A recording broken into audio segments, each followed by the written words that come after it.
The Last of Us Season 2 has been my most anticipated season of television in years. The first season was basically perfect in my eyes. As a massive, massive fan of the games, it still feels surreal that this show even exists and is created with such love and such dedication to the masterful writing that makes The Last of Us so good. And I am so happy to say that we are so back. Craig Mazin and Neil Druckmann haven't missed a step at all. This first episode was fantastic. Before I continue, be sure to hit that subscribe button and give the video a like. Also, feel free to check out my Letterboxd where I am very active. I would also like to address the lack of videos since my best of 2024 video.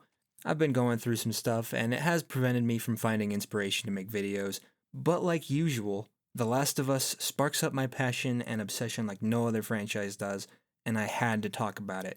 As excited as I have been for Season 2, I have been equally, I wouldn't say nervous, but curious as to how they would structure the story of Part 2. The Last of Us Part 2 is by far and away my favorite game of all time. Quite frankly, it's not even remotely close. This game is just such a step up in terms of production, polish, and writing that it still utterly baffles me that there are people that just scoff at the mention of it. Like, sure, everything is subjective, but I've seen just about every criticism of this game possible, and most of the complaints lack any sort of genuine substance, in my opinion at least.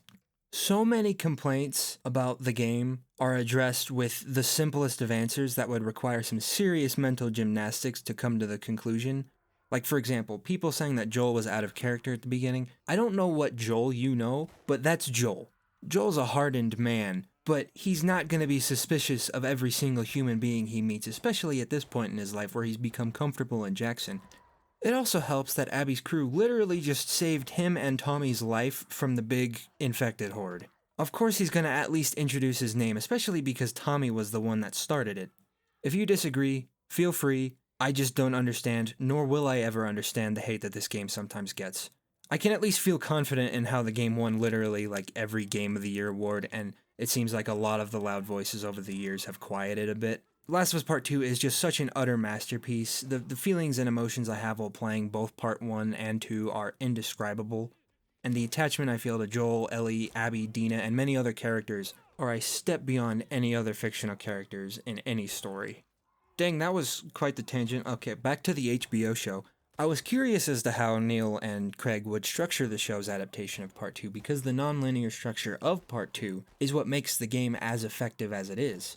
All the flashbacks recontextualize elements of the story continuously throughout the game, so when you go back through, you understand the character motivations much more clearly, and the reveals of why the characters feel the way that they do are emotionally heartbreaking and are what makes the story have so much resonance.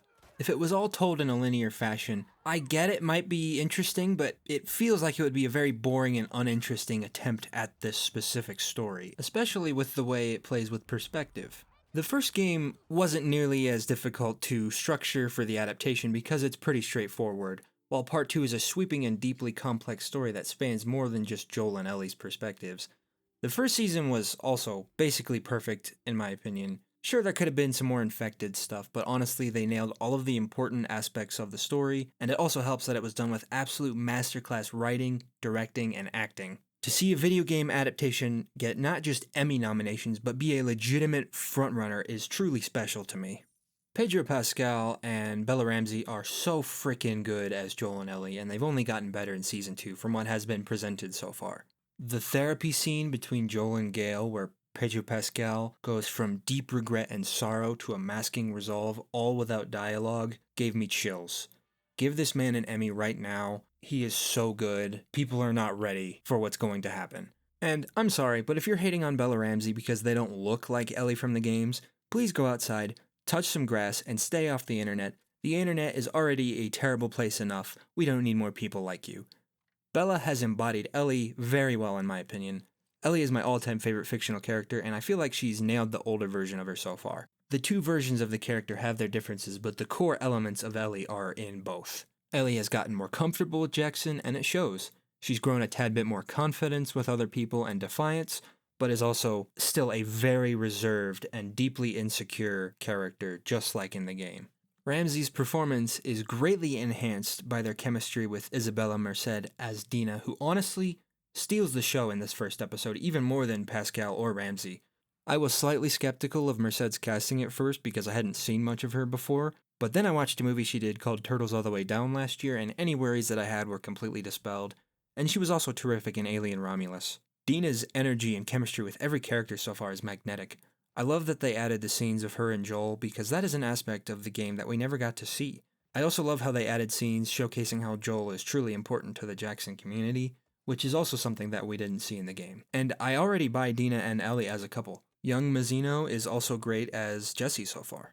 I find it interesting that they put the dance scene in the first episode because in the game, it's a flashback that is way further into the story. But I also like that they did this early to make the chemistry between Dina and Ellie instantly palpable.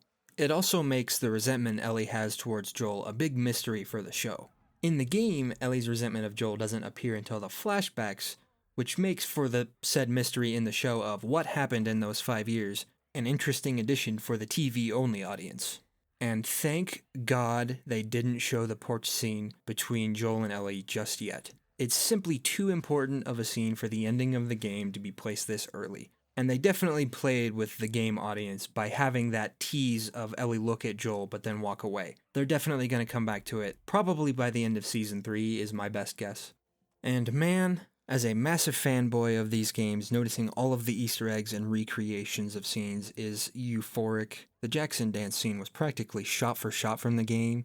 It's one of my favorite scenes from the game, and I'm glad they kept it pretty much the exact same. I'm not gonna lie, it made me tear up seeing it. And then the dog being Employee of the Month in the grocery store scene was such a fun little detail from the game. Things like that really show me how much Craig Mazin loves this story and how we are definitely in the right hands with him and Neil as the showrunners. The stalker scene was also excellent. Those guys are the most annoying and creepiest enemies of the game, and they nailed how devious they can be in this one scene. With all the near universal praise I have for this episode, there are two aspects that I'm a tad mixed on. The first is that we haven't been shown the scene where Joel gives Ellie the guitar and plays Future Days by Pearl Jam. It will probably be in a later episode, especially because it was in the trailer and Craig and Neil basically confirmed it in the official podcast. But I feel like it's a bit of a missed opportunity to not have the Future Days scene in the episode that is literally called Future Days. The other aspect that I'm a little bit mixed on is introducing the basic motivations of Abby already. I completely understand why they did it though. This is not the video game after all, and we are not given the whole story instantly like with a video game release, so it makes sense to make it clear what Abby wants much earlier on for this show.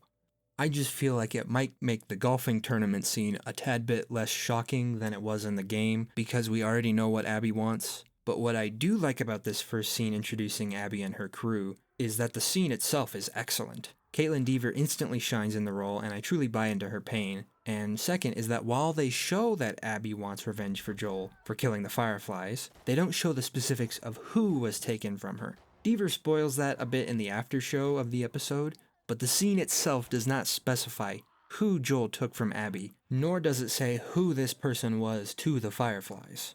Those are quite literally the only even slightly negative things I have to say about this first episode. I adored just about everything. Yes, I am a massive fanboy. Do I care? Also no. It's just such a special feeling to see something like this adapted for a new medium so basically perfectly. There's a reason the show gets massive viewership and gets awards buzz. It's just so good. And my guess is that the big golf scene is in episode 2 next week, along with the big infected horde battle that's been teased in the trailers. I can't see the golfing tournament being delayed any further than the end of episode 2, as it is literally the inciting incident of the entire story. I am foaming at the mouth for this next episode because the show is just so good and I want more. Even though I've played the games many, many times, seeing it in this new version just gets me excited. And if you're one of these losers review bombing the show or complaining about woke, get off the internet, stop being a menace to society, just stop. You're not cool, you're pathetic. I'm going to try and make a video each week on each episode because I really want an outlet to talk about this show. I can't guarantee you I'll do it every single week, but I will for sure be doing it on the major events that happen within Season 2. I hope you enjoyed this first slightly rambling commentary on The Last of Us Season 2. Remember to hit that subscribe button and hit the thumbs up. Also check out my letterbox where I'm very active. Endure and survive. If it is to be said, so it is.